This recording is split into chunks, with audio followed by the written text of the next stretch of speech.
Okay. Good morning, everyone. Good morning again. So yesterday I was talking about the difference between standing wave and traveling wave. तो हम लोगों ने एक difference समझ लिया था कि ट्रैवलिंग वेव में एक्स और टी दोनों साइन के एक ही साइन या कॉस एक ही साइन का टर्म रहेगा, उसके आर्गुमेंट रहेंगे। एक्स और टी दोनों एक ही साइन टर्म या कॉस टर्म के आर्गुमेंट्स रहेंगे। एक ही आर्गुमेंट के अंदर एक्स और टी प्रेजेंट रहेगा। वेयर एज अगर हम लोग स्टैंडिंग वेव की बात करें, स्टैंडिंग वेव में एक साइन और एक कॉस टर्म आएगा। एक के साथ एक्स वाला वेरिएबल अटैच रहेगा और दूसरे के साथ टी वाला वेरिएबल अटैच रहेगा। This is what we saw yesterday in our discussion of standing wave. ठीक है, कल हमने एक और बात पढ़ी या समझी, वो ये थी कि स्टैंडिंग वेव्स जो है, स्टैंडिंग वेव्स में डिफरेंट पार्टिकल्स की एम्पलीट्यूड जो होगी वो अलग अलग होगी, लेकिन जब वो उस एम्पलीट्यूड को अचीव करेंगे वो समय सेम होगा। ठीक है, इसका मतलब अगर आप लॉजिकली सोचो, for example if I am considering this train which was initially horizontal, अब जब इसके अंदर स्टैंडिंग वेव बनेगी तो स्टैंडिंग वेव बनेगी तो मान लो ये जो है ये एनवेलप है। एनवेलप है मतलब सॉरी, ये जो लोब है, ये लोब एक एनवेलप है ऐसा मान लो। तो ये एनवेलप क्या है? ये एनवेलप है maximum displacement of all particles का। ये एनवेलप है maximum displacement of all particles का। ठीक है, from the equilibrium position maximum displacement of all particles का है। अब पार्टिकल सिमिलरली इसका एक और लोब बनेगा नीचे, तो ये कंप्लीट लोब बनेगा। तो ये जो चीजें हैं, ये जो मैंने लोब आपको इसमें दिखाई है, ठीक है, ब्लैक कलर में, this is representing the maximum displacement of the particles above the equilibrium position and below the equilibrium position. अब आपको एक बात समझनी है, वो ये है कि एक्चुअली पार्टिकल की पोजीशन इसके अंदर किसी भी जगह पे हो सकती है, किसी भी जगह पे हो सकती है, depending upon the time. I hope you are understanding this, right? किसी भी जगह पे ये हो सकती है and accordingly you will see that, right, तो किसी भी जगह पे हो सकती है and accordingly you will see that ये पार्टिकल्स जो है ये अपनी पोजीशन पे ही ऑसिलेट कर रहे हैं, लेकिन इनकी जो पोजीशन है with respect to equilibrium position ये कहीं पे भी हो सकती है। ये बात हम लोगों ने कल डिस्कस की थी, इफ यू रिमेंबर। तो this was maximum displacement of all particles from the equilibrium position. ठीक है, ये अपनी कॉन्सेप्ट थी। तो मैक्सिमम डिस्प्लेसमेंट जो है, अगर मैं ये ब्लैक कलर वाला बोलूं, जो मैक्सिमम डिस्प्लेसमेंट है, यहाँ पे हर पार्टिकल सेम टाइम पे पहुंच रहा है depending upon where the particle is. For example अगर मैं ये डॉटेड लाइन से इक्विलिब्रियम पोजीशन शो करूं, तो आप देखोगे कि अलग अलग पार्टिकल की मैक्सिमम डिस्प्लेसमेंट की जो वैल्यू है वो अलग अलग है, लेकिन हर पार्टिकल अपने मैक्सिमम डिस्प्लेसमेंट की वैल्यू सेम टाइम पे पहुंचेगा। तो अगर मैं सेंटर वाला पार्टिकल कर रहा हूं तो उसकी मैक्सिमम डिस्प्लेसमेंट मैक्स है, और मैं कोई और पार्टिकल ले रहा हूं तो उसकी मैक्सिमम डिस्प्लेसमेंट कुछ और है। लेकिन ये सारे पार्टिकल जिसको मैं अभी देखो सर्कल कर रहा हूं, ये सारे पार्टिकल एक ही टाइम पे मैक्सिमम डिस्प्लेसमेंट में पहुंचेंगे। That is what was the understanding. तो अगर मैं इक्वेशन फॉर्म में इस चीज को लिखूं, तो जो special case of travelling wave बन रही थी वो बन रही थी 2a sin kx cos of omega T. अगर आपको याद होगा कल हम लोगों ने यही पॉइंट डिस्कस किया था, y x t is equal to 2a sin kx cos omega T. ये हमारा आया था equation of standing wave, right? इस चीज को हमने दो पार्ट में डिवाइड किया था। एक पार्ट था ये 2a sin kx वाला, which was telling us what amplitude as a function of x, और दूसरा जो पार्ट था वो था cos ओमेगा टी वाला, this was telling us the phase, this was telling us the phase. तो हम लोगों ने कल ये पढ़ा था कि हर पार्टिकल की क्या सेम होगी, फेज सेम होगी, लेकिन हर पार्टिकल की एम्पलीट्यूड जो है वो अलग अलग होगी depending upon the distance of that particular particle from the origin. From the source particle बोलना गलत होगा, ये एजर्सन रीजनिंग का अच्छा सवाल बन सकता है, तो आपको ध्यान देना है। सोर्स पार्टिकल हमेशा ओरिजिन पे हो ये जरूरी नहीं है। इसके ऊपर भी मैंने आपको इक्वेशन ऑफ ट्रैवलिंग वेव निकाली थी, अगर आपको याद होगा। वो आया था y X T is equal to A sine omega T minus X naught by we.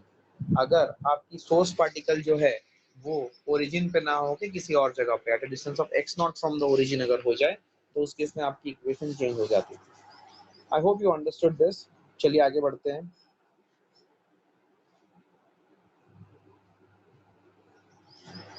ठीक है, अब देखिए, जो हम लोगों ने स्टैंडिंग वेव की इक्वेशन बनाई है, ये स्टैंडिंग वेव की इक्वेशन जो अपने को समझ में आ रही है, ये स्टैंडिंग वेव की इक्वेशन जब हम देख रहे हैं तो हम लोग को ये एक और बात समझ में आ रही है कि 2a sin kx cos omega t, ठीक है। हमें एक बात यहाँ पे समझ में आएगी कि there will be some particles in this string, जहाँ पे टाइम कुछ भी हो, मतलब time you change to any value, time is variable, कुछ भी टाइम हो, there are some positions of x, there will be some positions of x which will always have zero displacement. There will be some positions of x which will always have zero displacement, means their displacement is fixed, they are having zero displacement always.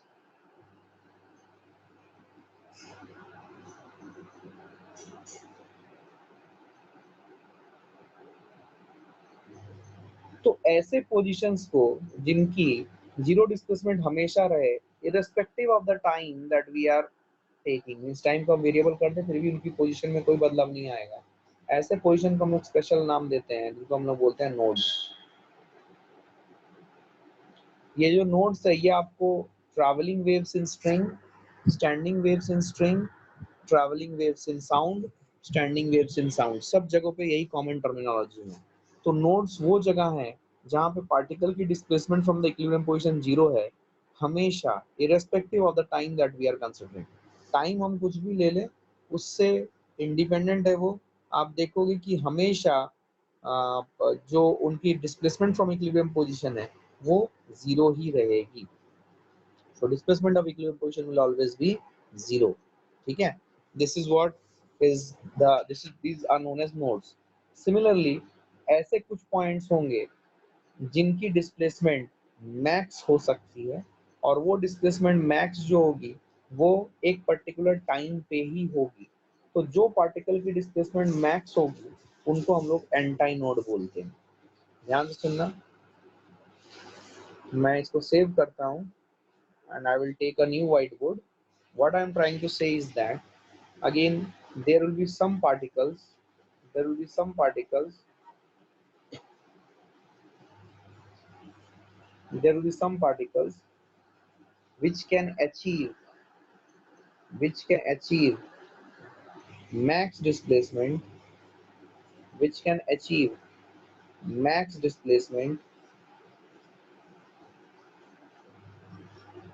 but not all the time, but not all the time,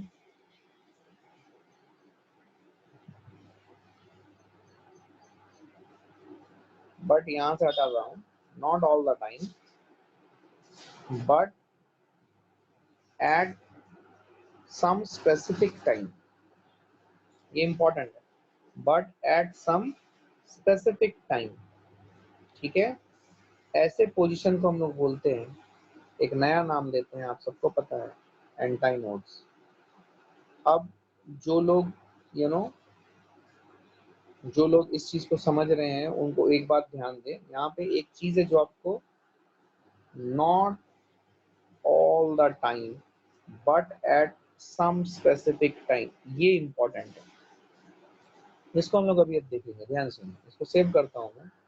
तो basically अब बच्चों का जो next question होता है वो ये होता है कि क्या सर हम उन पोजीशंस को स्ट्रिंग में बता सकते हैं जहाँ पे हमेशा डिस्प्लेसमेंट मिनिमम होगी, मतलब जो पॉइंट्स हमेशा क्या बनेंगे, नोड्स बनेंगे, क्या हम ऐसे पोजीशंस को निकाल सकते हैं? That is the question.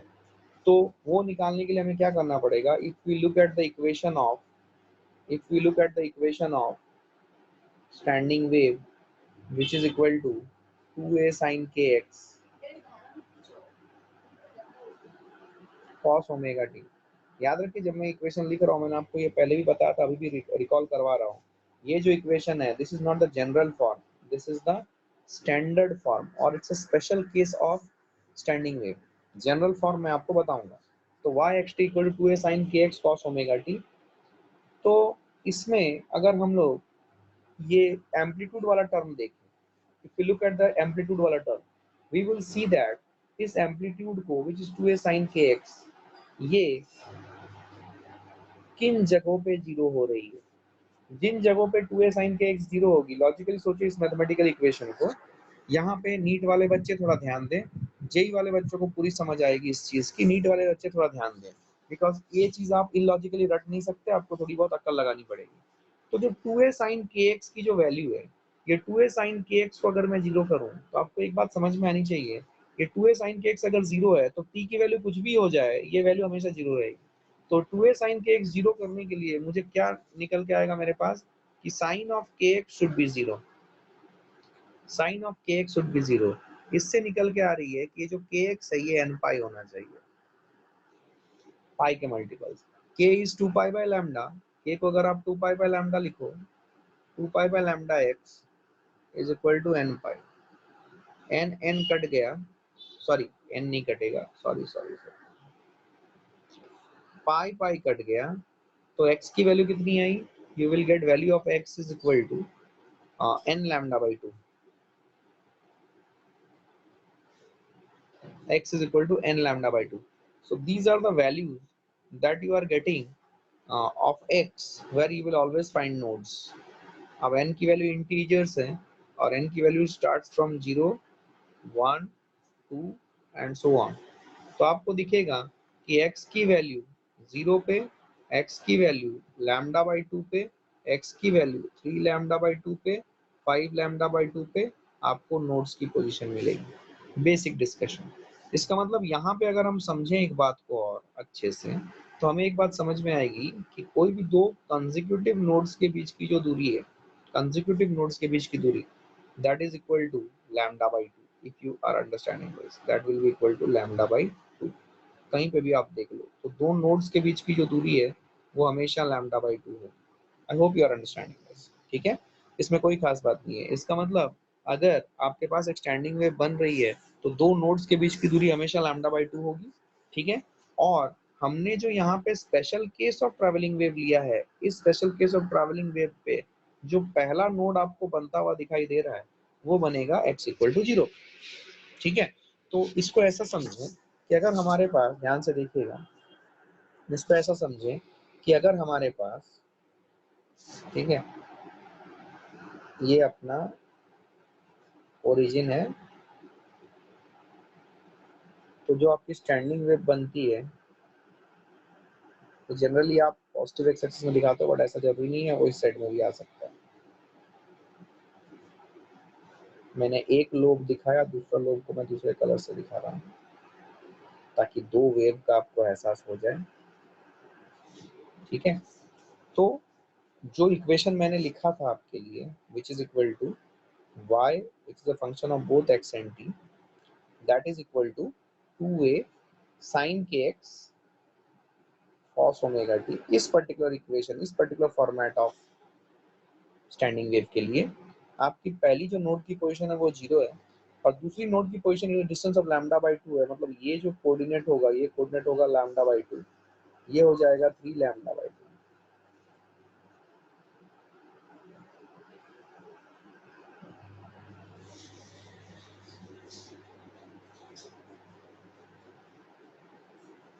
सही लिखा मैंने, सॉरी 3 लैम्डा बाई 2 नहीं होगा ये, दिस विल बी लैम्डा फिर 3 लैम्डा बाई 2। और अगर हम दूसरे साइड में जाएं तो it will be minus lambda by 2, minus lambda, and this will be minus 3 lambda by 2। I hope you are understanding, and it will go like this.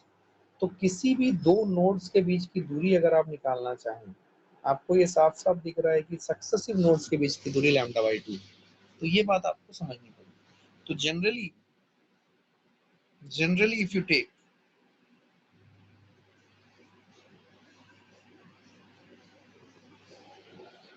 generally if you see,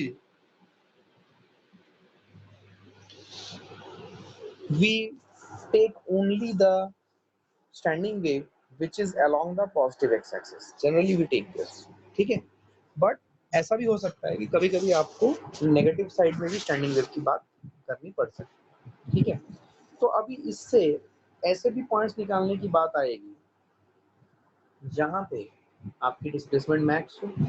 तो displacement max होने के लिए, तो अभी anti nodes की अगर location निकालने की बात हो, आपको ऑलरेडी पता है ये, एंटाई नोड्स की अगर लोकेशन निकालने की बात हो तो वो करने के लिए हम क्या करते हैं, ये जो 2a sin kx है, ये 2a sin kx को हम लोग प्लस या माइनस 2a लिखते हैं। प्लस या माइनस क्यों? क्योंकि अगर आप इस नोड को देखोगे, किसी भी एक लोब को देखोगे, लोब को सॉरी नोड में, तो आपको दिखेगा कि ये जो मैक्सिमम डिस्प्लेसमेंट है ये इक्विलिब्रियम पोजीशन के ऊपर भी हो सकती है और नीचे भी हो सकती है। तो ये दोनों पोजीशन को सही से रिप्रेजेंट करने के लिए आपको प्लस और माइनस दोनों सिंबल यहाँ पे लाना पड़ेगा। तो 2a अगर कट जाएगा तो साइन kx की वैल्यू जो आएगी वो आएगी प्लस या माइनस 1। ठीक है, तो sine kx equal to plus 1 minus 1, ये अगर आप देखोगे तो आपको क्या आ जाएगा ये वैल्यू, लेट्स सी। तो प्लस या minus 1, kx equal to plus या माइनस 1 के लिए क्या आ जाएगा, plus minus pi by 2, right. तो kx equal to pi by 2 ले लो और दूसरा ले लो kx is equal to minus pi by 2 और इसको सॉल्व करते हैं। तो pi by 2 plus minus pi by 2, तो this will be 2n plus 1 pi by 2, right. तो n की वैल्यू 0 तो पाई बाई 2, फिर n की value 1 3 pi by 2 5 pi by 2 and so on, right. तो बेसिकली जो पहला जो है उसको अगर निकालते हैं, पहला वाला निकाल रहा हूँ मैं, x equal to pi by 2 और x माइनस पाई बाई 2, तो इससे k की वैल्यू अगर आप 2 पाई बाई लैम्डा लिख दोगे, 2 pi by lambda into x is it equal to pi by 2, तो इससे आपको समझ में आएगा कि पाई पाई कट गया, x की जो वैल्यू आएगी, x की वैल्यू आएगी lambda by 4।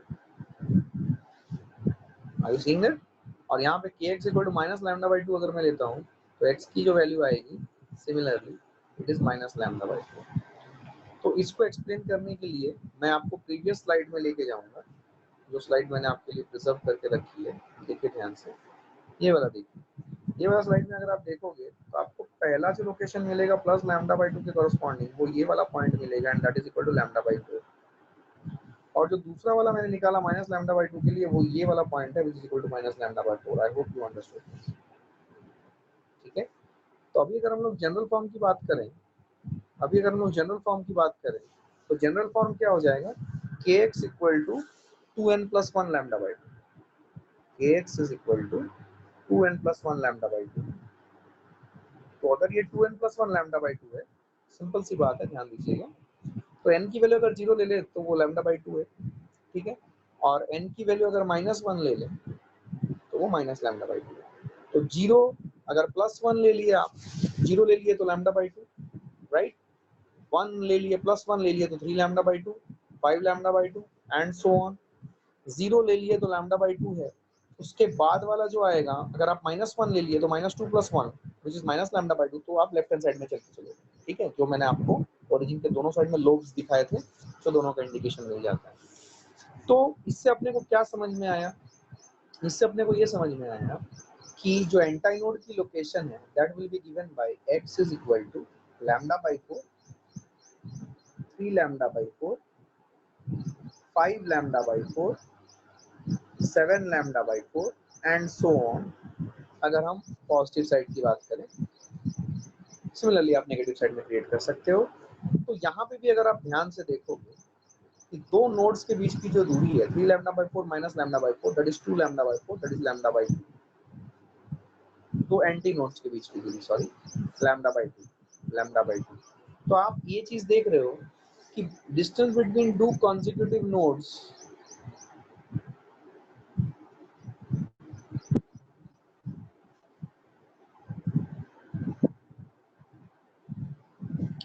distance between two consecutive nodes and distance between two consecutive antinodes, yes, sorry, distance between two consecutive antinodes and distance between two consecutive nodes is same and that is equal to lambda by 2।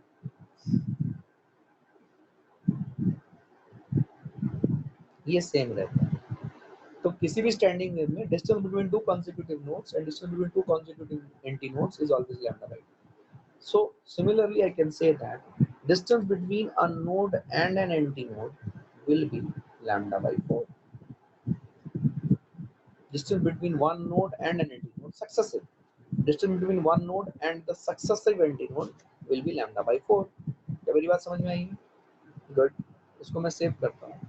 अब काम के मुद्दे पे चलते हैं। आइए, basic ये सबको पता है, there is no rocket science about it, कोई इसमें कॉन्सेप्चुअल मतलब आपको मिसकंसेप्शन होना ही नहीं चाहिए, बहुत बेसिक बात है। ठीक है, अब थोड़ा सा आगे चलते हैं। देखिए, हमने जब 2a sin kx cos omega t इस फॉर्मेट का जब हमने वेव देखा, तो ये वेव तब बना था जब हमारे पास इसके जो कॉन्स्टिट्यूएंट वेव्स थे जो अपोजिट डायरेक्शन में चल रहे थे, एक था a sin kx minus omega t और दूसरा था a sin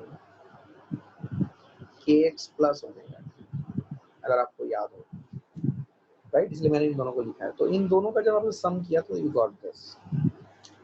अब ये क्या था? ये दोनों ट्रैवलिंग वेव्स थे सर, बिल्कुल सही। So these two were travelling waves. अब हर बार ट्रैवलिंग वेव की जो इक्वेशन है वो इस फॉर्मेट में मिले जो मैंने लिखा हुआ है येलो कलर से, जरूरी नहीं है। दैट्स व्हाई आई से it is a special case.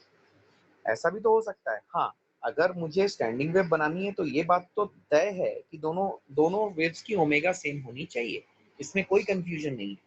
और बिकॉज वेव्स जो हैं, बिकॉज वो एक ही स्ट्रिंग में ट्रैवल कर रही हैं, तो जो k होने वाली है, right, which is equal to omega by v। k क्या होती है? देखिए, कॉन्सेप्चुअली ये चीजें क्लियर रही क्या, बिकॉज इनके ऊपर सवाल आएगा।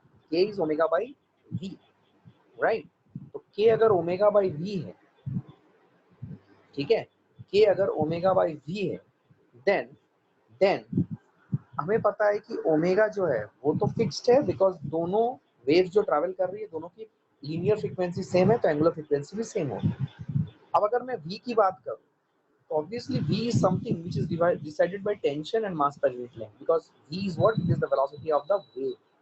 देखिए, एक और बात आपको मैं याद दिलाना चाहूंगा कि waves चैप्टर में you have to be very clear, you are talking about velocity of the wave or you are talking about velocity of the particle। ये दोनों पूरा entirely different चीजें हैं, और इन्हें आपको बिल्कुल मतलब मिलाना नहीं है, या फिर इनको इनमें कंफ्यूजन नहीं होना चाहिए।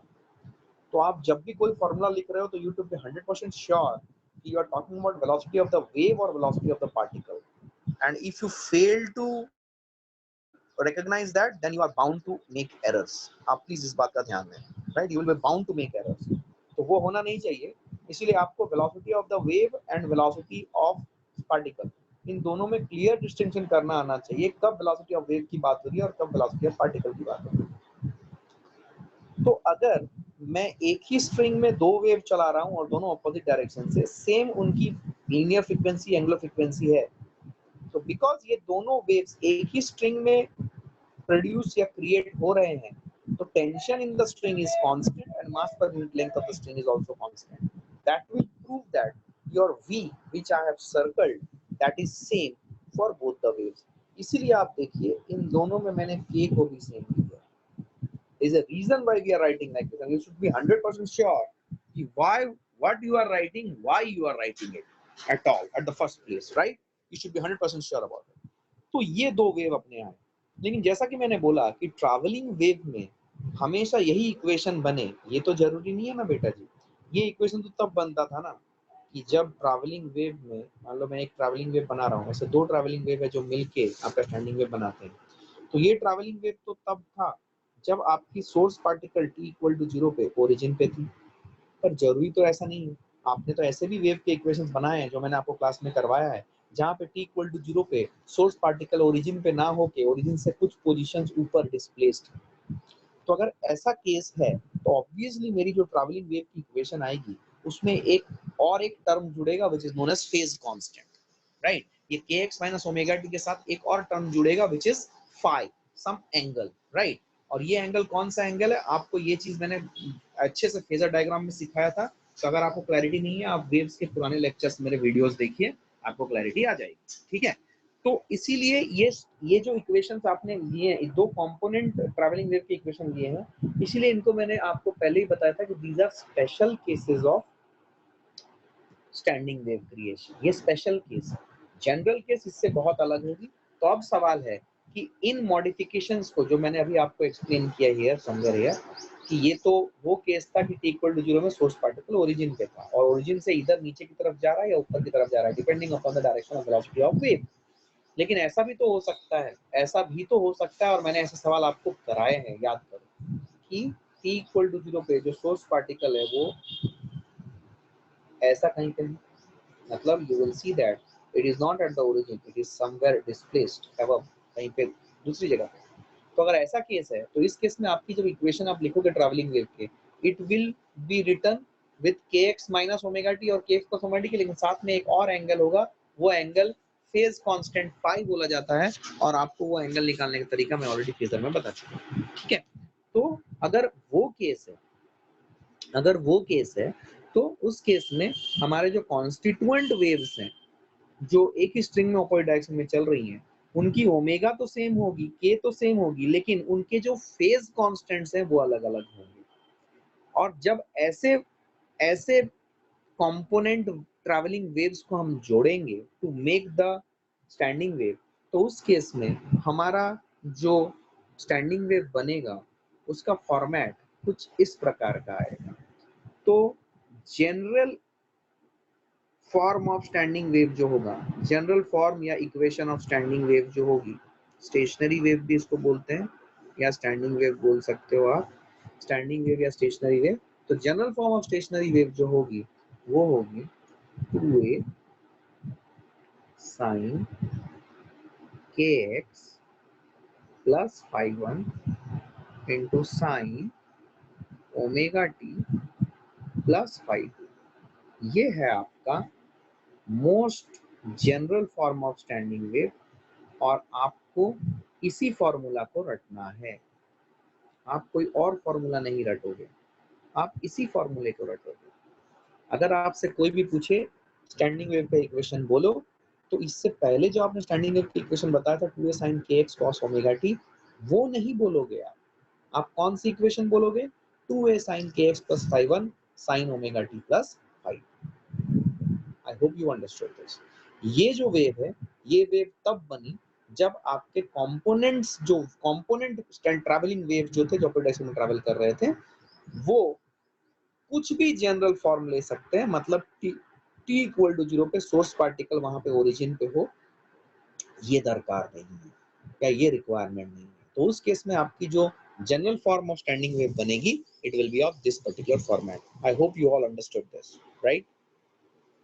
Everybody is in sync what I am saying? Good. तो ये जो आपकी आई है, this is general form of stationary wave. ठीक है, अब इस वेव को अगर हम ध्यान से देखें तो इस वेव में ये वाला जो कंपोनेंट है, this one, this is representing us the amplitude as a function of x. When I say amplitude as a function of x, what is the meaning of it? Amplitude किसी भी particle का जिसकी origin से दूरी x है, and this term is representing the SHM वाला part. ये amplitude वाला पार्ट है और ये SHM वाला पार्ट है। SHM वाला पार्ट क्यों? क्योंकि आप याद करो, आप अगर SHM का इक्वेशन याद करोगे तो SHM का इक्वेशन तो ऐसे होता था, a sin omega t plus five. हाँ जी, याद आ गया sir, y equal to a sin omega t plus five. क्या ये SHM का इक्वेशन होता था? अगर आपको याद है तो आप इस बात को क्लियरली अप्रिशिएट कर पाओगे कि ये SHM का इक्वेशन है। इसका मतलब साइन के बाद जो t का टर्म है, that is deciding what, that is deciding the SHM वाला टर्म, ये SHM वाला जो अपना क्वांटिटी है। ठीक है, सो अब देखिए ध्यान से,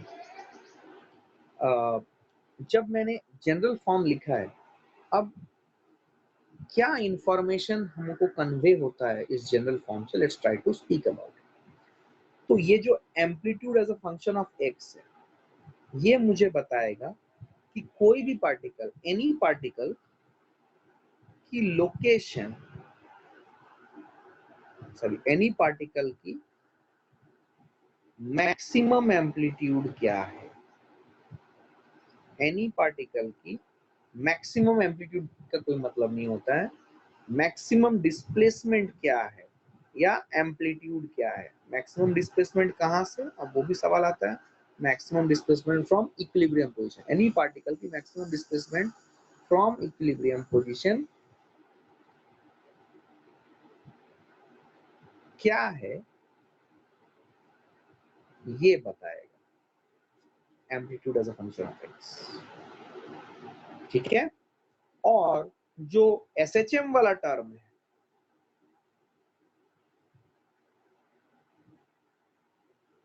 एसएचएम वाला टर्म मतलब क्या, जो साइन ओमेगा टी प्लस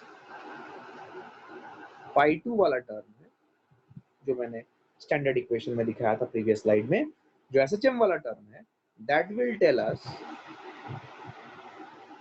कि किसी भी टाइम पे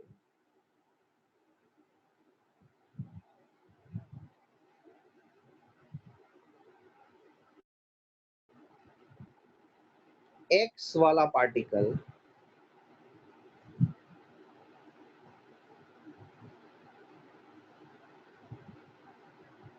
कहाँ है। वेरी इंपॉर्टेंट, ये चीज आपको ध्यान में रखनी पड़ेगी। Amplitude as a function of x, जो 2a sin kx वाला टर्म है, वो आपको क्लियरली बता देगा कि हर पार्टिकल का depending upon its distance x from the origin maximum displacement क्या है या उसकी एम्पलीट्यूड क्या है। लेकिन जैसा कि मैंने आपको बताया था कि लीविंग असाइड द नोड्स जिनकी डिस्प्लेसमेंट फ्रॉम इक्विलिब्रियम पोजीशन हमेशा जीरो रहती है, क्या नोड्स को छोड़ के बाकी सभी पार्टिकल्स की डिस्प्लेसमेंट कुछ ना कुछ तो होगी इक्विलिब्रियम पोजीशन से, और डिपेंडिंग अपॉन इट्स डिस्टेंस उसके एम्पलीट्यूड भी अलग अलग होगी। तो अगर एम्पलीट्यूड अलग अलग है तो अब सवाल ये है कि हर पार्टिकल हर समय अपने मैक्सिमम डिस्प्लेसमेंट में हो, ये भी तो जरूरी नहीं है। मैंने आपको बताया था ये डायग्राम में, अगर आपको याद होगा, मैं इसे सेव करता हूं और आपको एक पुराने स्लाइड में लेके चलता हूं। Let me see whether I will be find that slide और not. Yes, I would be. ये देखिए, क्या जब मैंने ये डायग्राम आपको बनाया था तो क्या मैंने आपको एक बात बताई थी कि ये जो डायग्राम आप देख रहे हो, black colour is showing you the envelope. When I saying that black colour is showing you the envelope, it means कि कोई भी पार्टिकल आप perpendicular to the equilibrium position एक लाइन ले लो, तो कोई भी पार्टिकल उसकी मैक्सिमम डिस्प्लेसमेंट क्या है on both sides of the equilibrium position, that is being shown by the black colored envelope. और उसके बाद मैंने बहुत अलग अलग कलर के, देखो आपको यहाँ पे लोब्स बना के दिखाए हैं।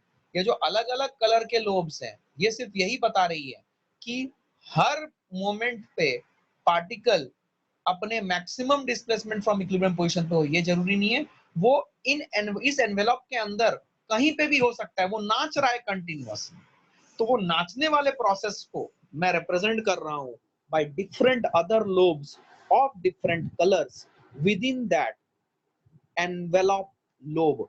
क्या आपको मेरी बात समझ में आई? ठीक है, so this is what is the concept.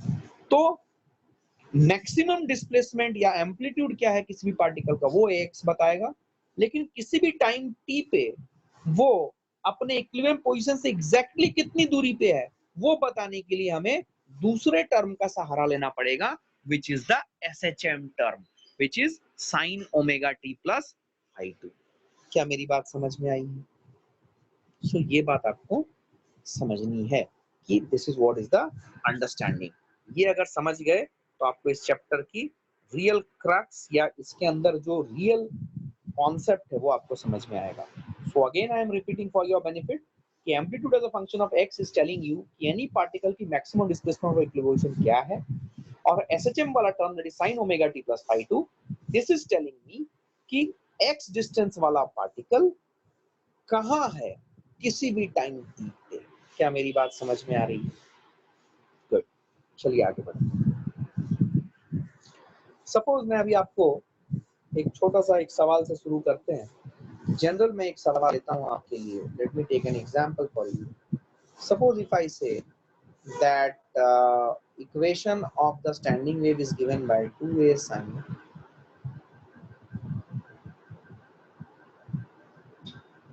10 pi x plus pi by 4 sin 2 pi t plus pi by 6। Pi by 6। I hope you understood this. मान लो मैंने ये standard equation of stationary wave आपको दिया। पहला सवाल, क्या हम इस स्टैंडिंग वेव के पोजीशंस ऑफ नोड्स और पोजीशंस ऑफ एंटी नोड्स निकाल सकते हैं? Positions of nodes and anti nodes. पहले पोजीशन ऑफ नोड्स की बात होगी, तो नोड्स की पोजीशन निकालने के लिए क्या मुझे इस साइन वाले टर्म को जीरो करना पड़ेगा? हाँ, बिकॉज किस पार्टिकल की क्या डिस्प्लेसमेंट है ये तो अपने को ax वाला पार्ट ही बताता है, मैक्सिमम डिस्प्लेसमेंट क्या है। तो पोजीशन ऑफ नोड्स बताने के लिए मैं सिर्फ sine 10 pi x plus pi by 4 पे फोकस करूंगा। तो अगर मैं इसके ऊपर फोकस करता हूँ, ये आ जाएगा sine 10 pi x plus pi by 4 equal to 0 करूंगा पोजीशन ऑफ नोड्स निकालने के लिए। तो मुझे मिलेगा 10 pi x plus pi by 4 is it equal to n times pi. This is what I will get. तो अगर मुझे नोड्स की पोजीशन निकालनी है तो n की वैल्यू मान लो मैं सब अपने पहला नोड का पोजीशन चाहिए, तो पहला नोड का पोजीशन निकालने के लिए n की वैल्यू क्या रखूं? 0। तो n की वैल्यू 0 अगर मैं रखता हूं तो मुझे मिलेगा 10 pi x is equal to minus pi by 4। I hope all of you are understanding this. इससे जो x की वैल्यू आएगी, पाई पाई कट गई, जो x की वैल्यू आई ये आई माइनस 1/40 यूनिट्स। अब ये यूनिट्स कुछ भी हो सकता है, centimetre, metre, whatever it is. Minus 1/40 units आई। तो ये जो x की वैल्यू माइनस 1/40 यूनिट्स आने का मतलब क्या है? इसका मतलब ये है कि आपने जो स्टैंडिंग वेव बनाई है, ये मान लीजिए आपका ओरिजिन है, आपकी स्टैंडिंग वेव में जो पहला नोड बन रहा है वो पहला नोड आपका यहाँ पे कहीं पे है, और ये जो दूरी है ये दूरी ओरिजिन से मापी गई है और आपने ये दूरी ऑलरेडी अभी निकाल ली है, दैट इज इक्वल टू 1/40। ये है 1/40 यूनिट्स। यूनिट्स में इसलिए बोल रहा हूँ बिकॉज ये मीटर में हो सकता है, सेंटीमीटर में हो सकता है, किस में भी हो सकता है। क्या मेरी बात समझ में आएगी? ये आपका पहला नोड का पोजीशन है जो नेगेटिव में आ रही है। नेगेटिव का मतलब समझिए please. I hope you understand. ठीक है। अब अगर मैं तुमसे पूछूं कि दूसरा नोड कितना है बता दो, तो दूसरा नोड बताने के लिए मैं बेसिक कॉन्सेप्ट यूज करूंगा या फिर मैं मैथमेटिक्स से चलूंगा। बेसिक कॉन्सेप्ट जो मैंने पढ़ा है कि कोई भी दो सक्सेसिव नोड्स के बीच की दूरी लैम्डा बाय 2 होती है। अब सवाल ये है कि यहाँ पे लैम्डा कितना है? ठीक है, तो sine 10 pi x plus pi by 4 में ये जो 10 पाई आप देख रहे हो, ये 10 पाई क्या है? क्या ये 10 पाई के है? और के है 2 पाई बाई लैम्डा। तो ये 2 पाई 10 पाई 5 से कटेगा, तो क्या लैम्डा की वैल्यू आ गई 1/5 यूनिट्स। तो लैम्डा की वैल्यू आई 1/5 यूनिट्स। तो लैम्डा बाई 2 मतलब 1/5 इंटू 1/2 दैट इज 1/10। तो आपके पास यहाँ से लेके यहाँ तक दोनों के बीच की दूरी 1/10 की है। तो ये वाली जो पोजीशन है, ये वाली पोजीशन कैसे आप निकालोगे? ये वाली पोजीशन मान लो x है, यहाँ से दूरी x है, आप ये सिंपल गणित कर सकते हो। आप बोलोगे कि x plus 1/40 is equal to 1/10। यही तो करोगे आप। तो उससे आपको x की वैल्यू मिलेगी, एंड x की वैल्यू मिलेगी 1/10 माइनस 1/40। 40 और 10 कैल्शियम 40 होता है, तो x की वैल्यू आ जाएगी 3/40 units. I hope you understood this. It is coming 3/40 units. ठीक है, so this is what you are getting x. तो इसका मतलब ओरिजिन से ये वाली दूरी कितनी आएगी सेकंड नोड की? 3/40 यूनिट्स। आप चेक कर लो, 3/40 प्लस 1/40 जोड़ लो, आपको 4/40 दैट इज 1/10 मिलेगा, and 1/10 is lambda by 2। I hope you understood this. तो यही सवाल को अगर कोई बच्चा बोले नहीं सर मैं तो ट्रिग्नोमेट्री अप्लाई करके करना चाहता हूँ, तो कर ले बेटा, कोई खास बात नहीं है। ट्रिग्नोमेट्री अप्लाई करके करना अगर मुझे है इस सवाल को, तो मैं क्या करूंगा, 10 pi x plus pi by 4 जो कि मेरा साइन टर्म का आर्ग्यूमेंट था, जो amplitude as a function of x था उसका जो साइन टर्म था उसका आर्ग्यूमेंट था, इसको मैं n पाई के बराबर करूंगा। अब n की वैल्यू पहला नोट्स निकालने के लिए n की वैल्यू 0 रखी थी, अब 1 रखूंगा तो ये पाई हो जाएगा। तो 10 पाई x की जो वैल्यू है ये आ जाएगी पाई minus pi by 4 which is equal to 3 pi by 4। I hope you understood this. पाई ने पाई को मार दिया, तो x की जो वैल्यू है वो आ रही है 3/40 सेकंड नोड। तो सेकंड नोड की वैल्यू आपको मिली 3/40। अगर आपको याद होगा यही वैल्यू आपने बेसिक ज्योमेट्री से भी निकाल लिया था, दैट इज λ/22 से। तो आप जिससे चाहो इसे सॉल्व करो, कोई खास बात नहीं है। तो आपको यहाँ पे क्या मिली, नोड्स की पोजीशन मिली, ठीक है। अब सवाल है, आपके पास इक्वेशन में रेफर करता हूँ आपको प्रीवियस डायग्राम में। अच्छा, तो आपने नोड्स की पोजीशन निकाल ली। अब बात है कि एंटाई नोड्स की पोजीशन कैसे निकालें। आप चाहो तो फिर से आप ट्रिग्नोमेट्री का सहारा ले लो, या फिर आपने ट्रिग्नोमेट्री की मदद से जो कॉन्सेप्ट सीखा था उसका सहारा ले लो। आप अगर देखोगे आपको जो लोब मिला, पहला लोब, वो इस टाइप का मिला होगा या मिलेगा। यहाँ पे ये जो कोऑर्डिनेट है ये है -1/40, और ये जो कोऑर्डिनेट है ये है +3/40। तो हमें पता है कि हमारा जो एंटाई नोड होगा वो इनके बीच में कहीं पे होगा।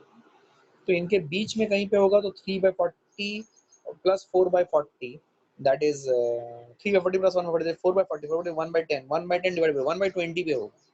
तो 1/20 पे होगा, तो 1/20 इसका मिडिल पॉइंट निकालने के लिए क्या करूं मैं, तो क्या करो, ये जो भी कोऑर्डिनेट होगा इस कोऑर्डिनेट के साथ अगर आप 1/20 जोड़ोगे तो आपको 3/40 मिलना चाहिए भाई। क्या आपको समझ में आ रहा है? बेसिक बेसिक ज्योमेट्री कर रहे हैं हम लोग, क्योंकि सेंटर पॉइंट है 1/20 दूरी पे। तो यहाँ का जो भी कोऑर्डिनेट होगा उसके ऊपर 1/20 जोड़ोगे तो 3/40 आपको मिलेगा, चलेगा। तो आप क्वेश्चन मार्क की वैल्यू लाओगे 3/40 minus 1/20, that is 3/40 minus 2/40, that is 1/40। इसका मतलब ये वाला जो कोऑर्डिनेट है ये 1/40 आएगा। अभी आप ये चीज को समझ सकते हो, अगर आप 1/40 माइनस ऑफ -1/40 करोगे तो you will get what, you will get 2/40 which is 1/20 again. इसका मतलब आपने जो लाया है, मतलब यहाँ से लेके यहाँ तक की दूरी और यहाँ से लेके यहाँ की दूरी same. I hope you understood this, ठीक है। So it is what you are getting. अब सवाल क्या है कि फॉर एग्जांपल मैं अभी जनरलाइज करता हूँ। जनरलाइज करने के लिए मेरे को सबसे पहले इसे सेव कर दूं मैं। इक्वेशन को एक बार ध्यान से देखते हैं। इक्वेशन कहाँ गया अपना, ये है 2a sin 10 pi x plus pi by 4 sin 2 pi t plus pi by 6, ठीक है। तो sin 10 pi x plus pi by 4। अच्छा, अभी मैं क्या ऐसा पूछ सकता हूँ तुमसे सवाल कि बताओ ओरिजिन पे जो पार्टिकल है उसकी मैक्सिमम डिस्प्लेसमेंट कितनी है या एम्पलीट्यूड कितनी है। ओरिजिन पे जो पार्टिकल है उसकी मैक्सिमम एम्पलीट्यूड कितनी है, निकालना बहुत आसान है। और उसके लिए आप किस सेगमेंट के ऊपर फोकस करोगे, obviously sir amplitude as a function of x वाले सेगमेंट के ऊपर फोकस करूंगा। अगर इस सेगमेंट के ऊपर फोकस करूंगा तो 2a sin 10 pi x plus pi by 4, यहाँ पे 10 pi x plus pi by 4 इसको मैक्सिमम अगर होना है, ठीक है, वो मैक्सिमम कितना आएगा, वो मैक्सिमम 2a ही आने वाला है। Maximum amplitude, sorry maximum amplitude 2a आने वाला है, लेकिन आपको x इक्वल टू 0 मतलब ओरिजिन वाले पार्टिकल का मैक्सिमम डिस्प्लेसमेंट कितना वो निकालना है। तो आप क्या करें, इस इक्वेशन में मैं एक नया व्हाइट बोर्ड बनाता हूँ। अच्छा, व्हाइट बोर्ड खत्म हो गए, चलिए फिर से शेयर करता हूँ मैं आपके साथ। I hope you are understanding guys, I hope you are understanding, ठीक है। आइए शेयर करता हूँ मैं आपके साथ एक और व्हाइट बोर्ड। सो आपके पास जो एक्सप्रेशन थी वो थी 2a sin 10 pi x plus pi by 4, क्या ये टर्म था आपके पास, 2a sin 10 pi x plus pi by 4, ये टर्म था। अगर आप ध्यान दोगे ओरिजिन वाले पार्टिकल की मैक्सिमम डिस्प्लेसमेंट कितनी है, तो अगर मैं आपको लोब बना के दिखाऊं to be more vivid and clear, तो ओरिजिन वाला पार्टिकल कहीं पे यहाँ पे था, ये ओरिजिन था, तो ओरिजिन वाला पार्टिकल यहाँ पे है। तो ओरिजिन वाला पार्टिकल का जो मैक्सिमम डिस्प्लेसमेंट है वो इतना ही तो होगा, लेकिन मैक्सिमम एम्पलीट्यूड 2a जो है वो तो किसी और पार्टिकल का है, ठीक है। तो अब ये डिस्प्लेसमेंट कितना है ये मुझे निकालना है। कैसे निकालूं, क्या इस इक्वेशन में x की जगह पे क्या मैं 0 पुट कर दूं, तो x की जगह पे 0 पुट करूंगा तो this equation will become this equation will become 2a sine pi by 4. 2a sine pi by 4 is 2a into pi by 4 is 1 by root 2. So you will get your answer as root 2a. I hope you understood this. इसका मतलब ये origin वाले particle की जो amplitude है वो root 2a के बराबर है। ठीक, आई होप यू अंडरस्टूड। ऐसा मैं कोई भी पार्टिकल के बारे में आपसे पूछ सकता हूँ और आपको डेफिनेटली आइडिया होना चाहिए कि क्या होगा ये मतलब उसके डिस्प्लेसमेंट क्या हो। यहाँ पे एक और अच्छी चीज जिसके ऊपर सवाल आ सकता है वो ये है कि देखिए आपने ये दूरी निकाली, ये दूरी है 1/40। मैं प्रीवियस ही डायग्राम क्वेश्चन यूज कर रहा हूँ उसके डेटा, तो इसको मैं 1/40 डायरेक्टली बोल रहा हूँ। देखिए आपको एक और बात यहाँ पे समझ में आएगी कि यार एक बात और समझ में आई, जैसा कि ये लोब है उससे एक बात और समझ में आई कि I will get another particle which will have the same displacement या amplitude from the equilibrium position as the particle which is at origin। यहाँ पे origin था, जो origin वाला particle था उसका जितना मैक्सिमम एम्पलीट्यूड हुआ, क्या एक और पार्टिकल का उतना ही मैक्सिमम एम्पलीट्यूड होगा? From symmetry we can see we have seen it, right? And your observation is absolutely right. तो अब सवाल है कि ये वाला पार्टिकल किस कोऑर्डिनेट पे है, ये कैसे निकालें? इसके लिए you have to exploit symmetry. मैं इसे सेव करता हूँ। इसके लिए you have to exploit symmetry. कैसे एक्सप्लॉइट करेंगे सिमेट्री को, आइए देखते हैं। सपोज हमारे पास लोब है, ये मैं only half portion of the lobe ले रहा हूँ। मैं काम करता हूँ, इसको पूरा ही बना देता हूँ, कंफ्यूज ना हो। ये स्टैंडिंग वेव का एक लोब है, ये स्टैंडिंग वेव का एक लोब है। क्या मेरी बात समझ में आई? ये स्टैंडिंग वेव का एक लोब है। तो अगर मैं ओरिजिन वाला पार्टिकल लेता हूँ, ये मेरा ओरिजिन है, मान लीजिए ये मेरा एक्स एक्सिस है और ये मेरा वाई एक्सिस है। तो ये ओरिजिन वाला पार्टिकल है। तो ओरिजिन वाला पार्टिकल 0,0 पे है। तो आप देखोगे कि एक और पार्टिकल होगी जिसकी displacement maximum displacement from the equilibrium position वही होगी जो इसकी होगी, और इसका हम ऑलरेडी निकाल चुके थे। टास्क मैं रिपीट नहीं कर रहा हूँ, आप प्रीवियस स्लाइड्स देख लो, आपको क्लैरिटी आ जाएगी। और इस वीडियो को पॉज करके एक बार सुनना, बहुत ही प्यारे तरीके से बता रहा हूँ, एकदम तमीज के साथ समझ लो बेटा, गलती ना करना। इसमें बहुत गलतियां करते हैं क्योंकि बच्चों को इक्वेशंस की समझ ही नहीं होती। तो a/√2 पे a/√2 डिस्प्लेसमेंट है ओरिजिन वाले पार्टिकल का, और ओरिजिन वाले पार्टिकल की ये जो दूरी है, दिस दूरी इज 1/40। मैं सिमेट्री एक्सप्लॉइट करूंगा। मुझे पता है कि अगर ये सिचुएशन है, इसका मतलब ये हुआ कि जहां पे मुझे ये पार्टिकल चाहिए जिसकी डिस्प्लेसमेंट उतनी ही है जितनी की ओरिजिन वाले पार्टिकल की है, तो ऑब्वियसली फ्रॉम सिमेट्री इसकी दूरी भी 1/40 ही होनी चाहिए। अब आपने नोड की पोजीशन निकाल ली थी, याद करो, ये 1/40 था, ये था 3/40, याद है आपको? तो आपको यहाँ कोऑर्डिनेट निकालना है, तो यहाँ कोऑर्डिनेट निकालने के लिए मान लीजिए कोऑर्डिनेट है question mark plus 1/40 is equal to 3/40। I hope you understood this. तो इससे क्वेश्चन मार्क की वैल्यू मिल जाएगी आपको। 3/40 माइनस 1/40 इज 2/40 इज 1/20। तो दूसरा पॉइंट जो है वो इसकी कोऑर्डिनेट क्या होगी? 1/20। 1/20 from where? Because it's 1/20, it has to be measured from the origin. Origin से 1/20 दूरी पे होगी। क्या आपको समझ में आ रही है? I hope you understood this. तो इस तरीके से आप देख सकते हो कि there will be many particles like this which are having symmetrically, symmetry से आप देख रहे हो कि they are having the same maximum displacement. क्या मेरी बात समझ में आ रही है? I hope you understood this. तो ऐसे सवाल आपको पूछे जा सकते हैं कि यू नो क्या है क्या नहीं है ना, ठीक है? ओके, अब देखिए, अब हम थोड़ा सा इसको सेव करेंगे और यू नो मैं फिर से इस इक्वेशन को लिखना पसंद करूंगा। Let me view all white board. ये देखिए 2a sin 10 pi x plus pi by 4, and उसके बाद जो टर्म था, I think it was sine of 2 pi t plus pi by 6, right? ये था।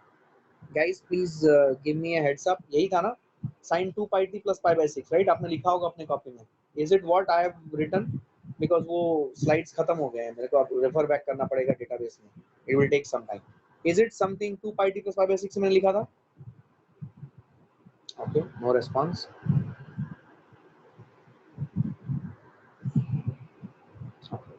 आइए, तो अब सवाल ये है, सुनिएगा, अब सवाल ये है कि हमें न्यू व्हाइट बोर्ड जाने से पहले अब सवाल ये है कि सपोज हमें ओरिजिन वाले पार्टिकल की मैक्सिमम डिस्टेंस पता चल गई √2 है। अब सवाल मैं पूछता हूँ कि ये √2 मैक्सिमम डिस्प्लेसमेंट ओरिजिन वाले पार्टिकल की कब होगी? सवाल सुनिएगा, ओरिजिन पार्टिकल का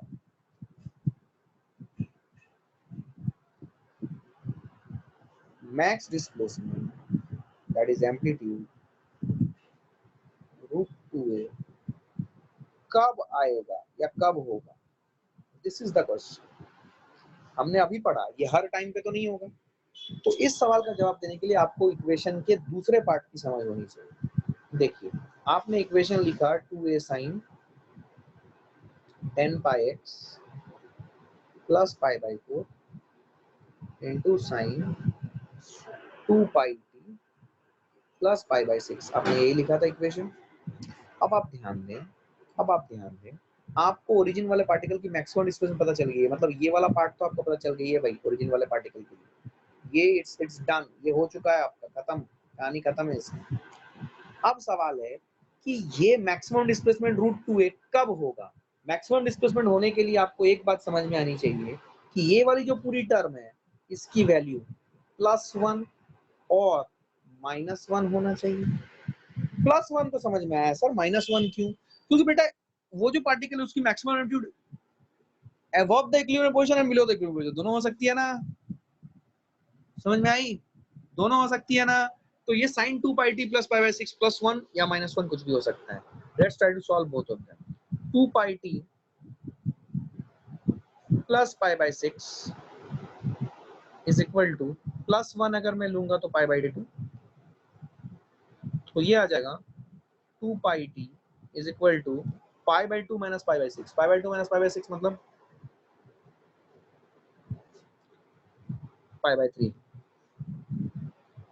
सही कर रहा हूं मैं? तो t की वैल्यू आएगी कितनी? t की वैल्यू आएगी 1/6 seconds. 1/6 seconds.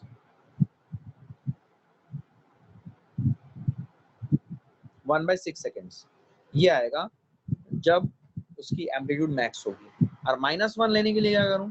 2 pi t plus pi by 6 is equal to minus pi by 2। 2 pi t plus pi by 6 is equal to minus pi by 2। तो minus pi by 2 मतलब t equal to 1/2 seconds origin के बाद में आएगा। तो origin के बाद में आएगा मतलब इसको मैं क्या कर सकता हूँ? तो ये पाई बाई 2 के साथ पाई फिर से जोड़ दो, तो पाई बाई 2 के साथ पाई जोड़ दोगे तो ये 3 पाई बाई 2 हो जाएगा। 3 पाई बाई 2 मतलब किस क्वाड्रेंट में गए आप गए थर्ड क्वाड्रेंट में, ऑल साइन 10। तो थर्ड क्वाड्रेंट में जाके साइन 180 प्लस 90 लिखोगे। साइन 180 प्लस 90, साइन 180 के साथ कुछ भी आ जाएगा तो साइन ही रहेगा, और थर्ड क्वाड्रेंट में जा रहा है तो माइनस साइन 90 -1 हो जाएगा। तो उसका आंसर निकालने के लिए मैं क्या करूं, मैं इसको इरेज कर रहा हूं +1 को, और -1 आपको समझ में आ गया, वीडियो में देख भी सकते हो।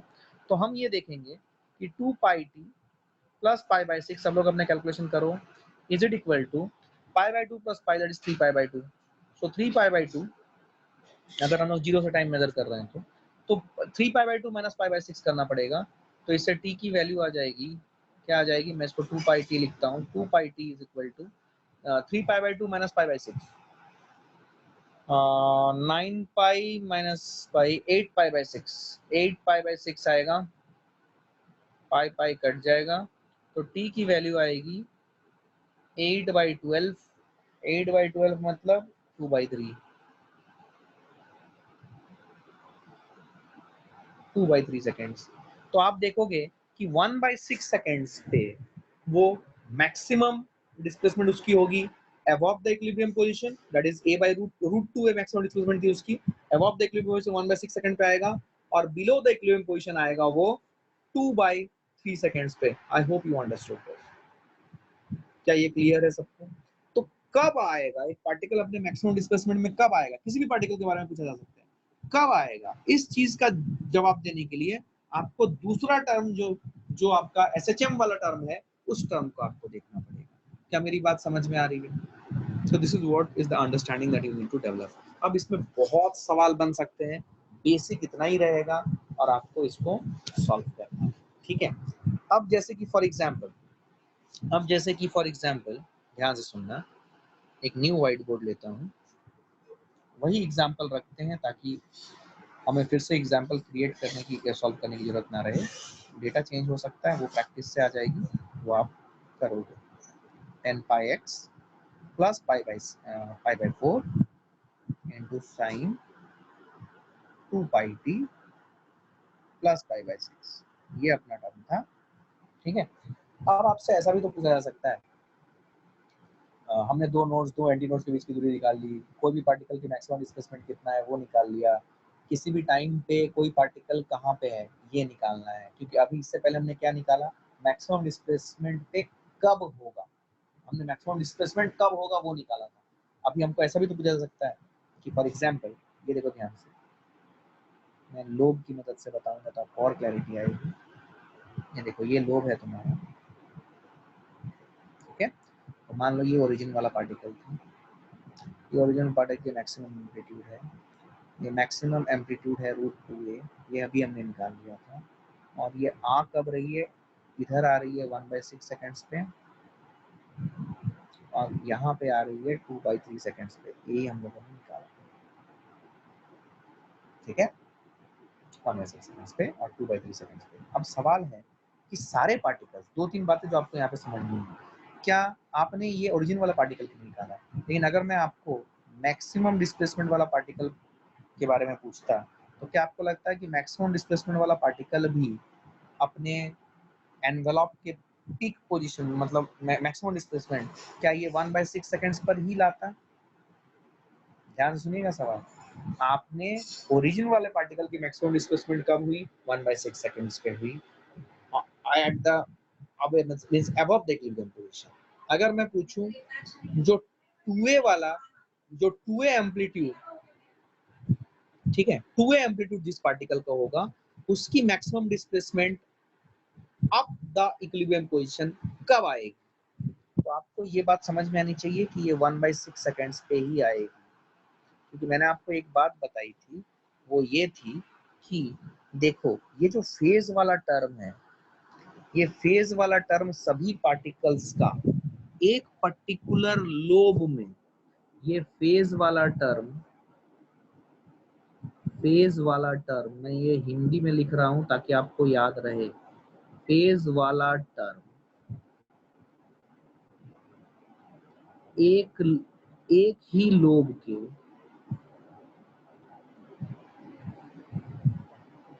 सभी पार्टिकल्स के लिए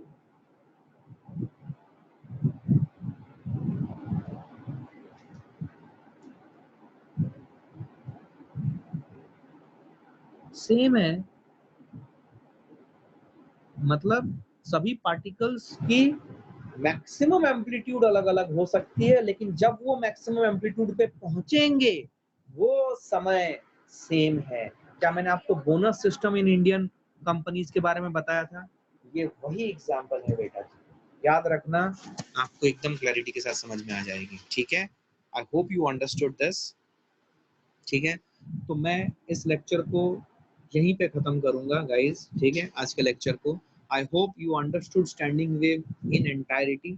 इसके ऊपर एक दो कंसेप्ट्स और हैं, और उसके बाद मैं आपको साउंड वेव की तरफ ले जाऊंगा। साउंड वेव में कुछ कॉन्सेप्ट्स हैं जो कि आपको फील उतनी ज़्यादा नहीं आएगी, आपको मैंने रेगुलर लेक्चर्स के वक्त भी बताया था। जो 11th के बच्चे इस लेक्चर्स को देख रहे हैं, ध्यान से सुनिएगा, आप इसके वीडियो को एक बार और देखिए, अच्छे से पॉज करके एक एक पॉइंट सुनिए मैंने क्या बोला है। मैंने इस सेगमेंट को बहुत ही धीरे से पढ़ाया है, रीजन बीइंग क्योंकि इक्वेशंस की समझ के ऊपर जो सवाल आते हैं, स्टैंडिंग वेव में हो या ट्रैवलिंग वेव में हो, वही सबसे ज्यादा टफ होता है। कल मैं आपको स्टैंडिंग वेव, इक्वेशन से स्टैंडिंग वेव, और स्टैंडिंग वेव अगर दिया हुआ है उससे ग्राफ बनाने की तकनीक सिखाऊंगा। वो भी एक अदर फेवरेट एरियाज होती हैं एग्जामिनर की, जिसमें वो एग्जामिनी को टेस्ट करते हैं। तो कल हम लोग इस सेगमेंट को और आगे बढ़ाएंगे, ठीक है। I hope you all understood this segment, thank you very much, ठीक है।